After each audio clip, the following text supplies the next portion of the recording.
Hey, this is Wolf from Armoury-Terrain, and today I'm going to be building some dice cups.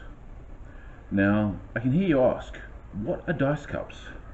Well, a dice cup is any cylindrical, or square for that matter, container that you can put a number of dice in, give it a shake, and then turn it over to get a random result. Well, hey, double six, lucky me. So anyway, I have got a mate who's got a pirate themed birthday party this month, and he wants me to make 8 dice cups for him. Now this one, for as pretty as it is, and yes, I know that concho is not center, it's too small in diameter to hold 5 dice comfortably. I've also experimented in the past with using tar to seal a cup to make it watertight, and I can tell you this is not a win either.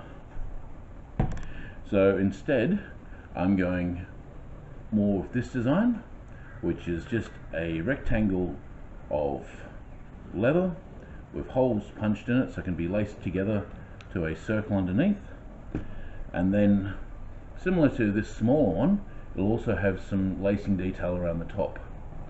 And then to finish them off, they'll also be stamped here for skull and crossbones and Marty's 30th party, or Marty's 30th, or something along those lines. So I'm going to cut some leather and show you how I put them together. Okay, so once I cut all the strips that I needed to do this, I edged them with this nifty little edging tool.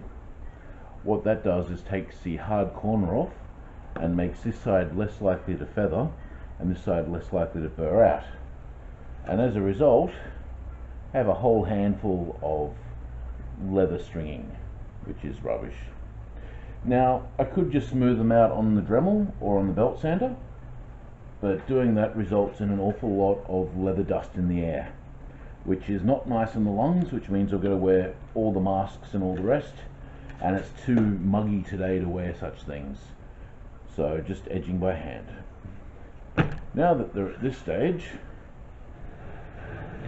I grab a container of water, and I should say that this is just veg tan cow leather, 5 mils thick, so this is normally what I make armour out of.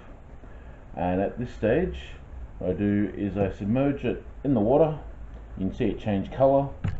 Once it's all the same colour, a wonderful thing happens, and instead of being really stiff, it's now quite flexible. But as soon as it dries, it goes hard again. So while it's nice and soft, I'll stamp images into it, a skull and crossbones or a sailing boat with Marty's 30th. Now these are a few that I've just completed. So as you can see, just hand stamped with Marty's 30th, and then I've used some scrap leather thonging that I had floating around to just tie them into place so they'll dry pretty much in this shape. Then what I need to do is cut some 75mm round circles and glue them into the bottom, or stitch them, haven't quite decided yet. And this is the other design for Marty's 30th birthday.